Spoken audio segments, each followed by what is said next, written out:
the central thing the government needs to do is it needs to now give a little bit of transparency on its actions. We need to understand when they open, what is the criteria for that opening? So what are the boxes that they want ticked off before they actually start to open? Number one. And I think it's important that the government tells the people of India that these are the criteria that we are going to be using. And if these criteria are met, then we are going to open. Second, we simply cannot continue without providing support to the people who are suffering as a result of this lockdown. And the thing that is most important to understand that the lockdown is not simply a switching on a key and getting rid of the lockdown. Lockdown requires a number of things to happen. It requires a psychological change. Currently, the disease in India is seen as a very, very dangerous disease. And it is true. The disease is dangerous for certain groups of people. It is absolutely dangerous for older people. It is absolutely dangerous for people with diabetes, heart disease, hypertension, chronic infection, lung infection. But other than that, it is not a dangerous disease. So we are going to have to make a psychological change in the mind of our people. Currently, the people are very scared of the disease. The government, if it wants to open up, it has to turn this fear into a sense of confidence. Otherwise, you can open up and people won't go out. Finally, I'd like to say that the opening up is a transition. It's not an on-off switch, it is a transition. And you have to have a strategy for opening up. And this is what I said in my last press conference. And also I mentioned to the Prime Minister in my letter that please, this is not an on-off switch. This is a massive transition that is required. It will require coordination between state government, central government, DM, everybody. And most important, the people of India.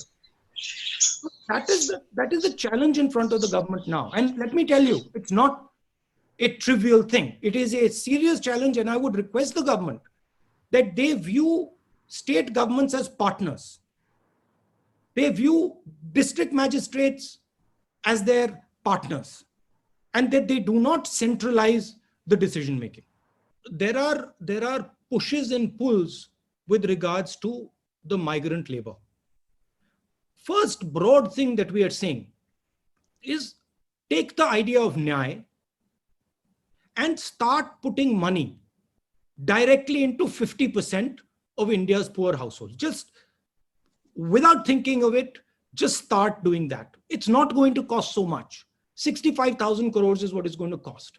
And it will completely transform the way people are thinking about this current situation, their current situation. Because we have to understand, if you are on daily wages, you do not have choices.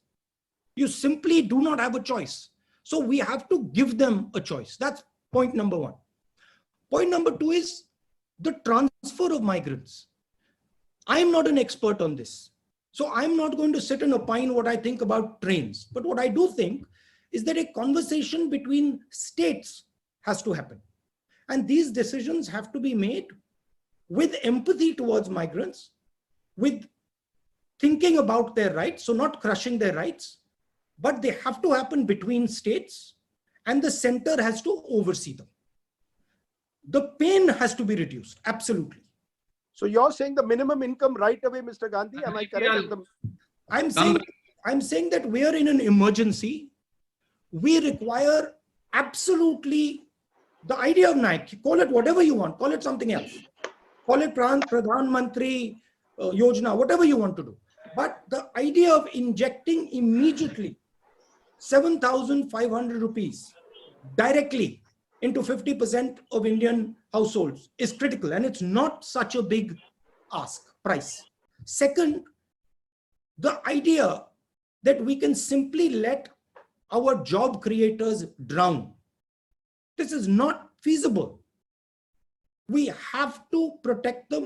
We have to make sure that we give them a wage protection scheme, 1 lakh crore wage protection scheme, and 1 lakh crore credit guarantee scheme to MSMEs. And then we have to give them 6-month interest subsidy. So we have to build a wall for them so that they can fight what is coming. We have to give them we have to build a financial support behind them. Look, it is pretty clear that a lot of these companies are going to go down. If we do not do anything, massive number of them are going to go down. So we have to ensure that we build a wall and we protect as many of them as possible. Now, there's another thing here, which is something important, that when we think about India's business system, we cannot simply say MSMEs and not big business, because there is a link between big business and MSMEs. Most of the stuff the MSMEs supply goes to big business. So if your big business isn't firing, your MSMEs can't fire. So there has to be a view where we are thinking systemically, where we are working to start the economy, where we are certainly giving much more benefit to the small and medium industry, but we're also keeping in mind that there is a link between large business and small and medium business. And if we suddenly say, okay, only SMM, only small business is going to be helped and big business is going to be left to its own devices, we'll actually harm small business as well.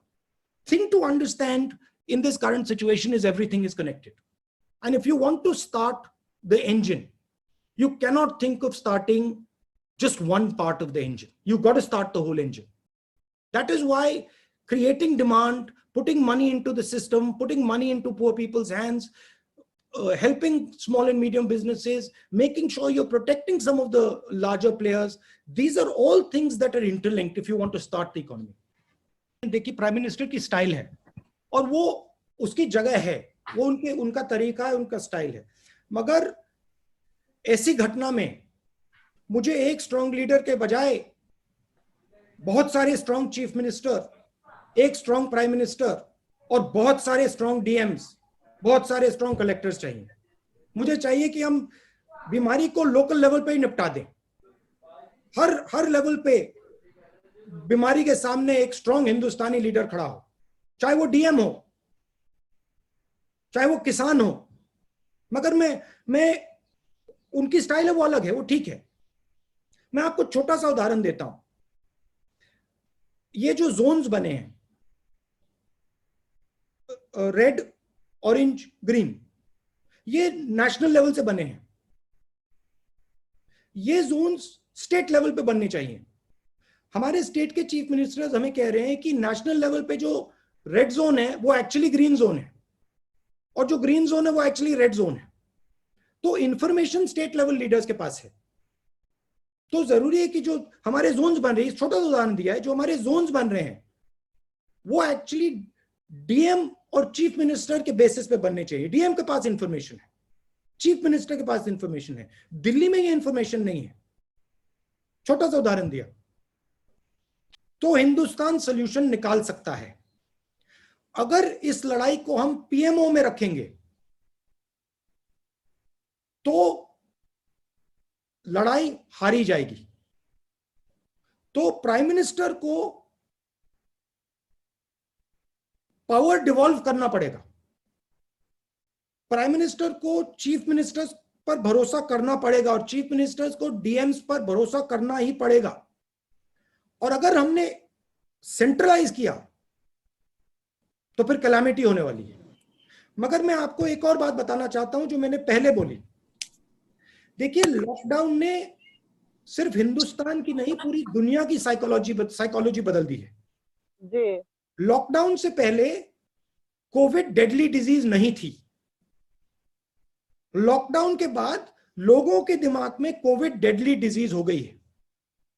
ये actually गलत फहमी है. Covid deadly disease है मगर 1% लोगों के लिए, और हमारा फर्ज बनता है कि हम उस 1% को पूरा प्रोटेक्शन दें और उनमें से एक व्यक्ति को बीमार ना होने दें।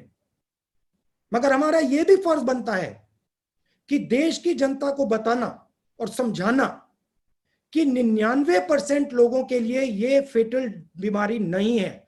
ये प्रधानमंत्री को बहुत अग्रेसिवली करना चाहिए, हम सबको बहुत अग्रेसिवली करना चाहिए, क्योंकि आज हिंदुस्तान में, बाकी दुनिया में डर का माहौल है। और अगर हम लॉकडाउन को हटाना चाहते हैं, डर के माहौल को मिटाना ही पड़ेगा। नहीं तो आप सब कुछ खोल दो, कोई बाहर नहीं आने वाला है। तो मैं आपको भी, प्रेस वालों को भी ये मैसेज देना चाहता हूं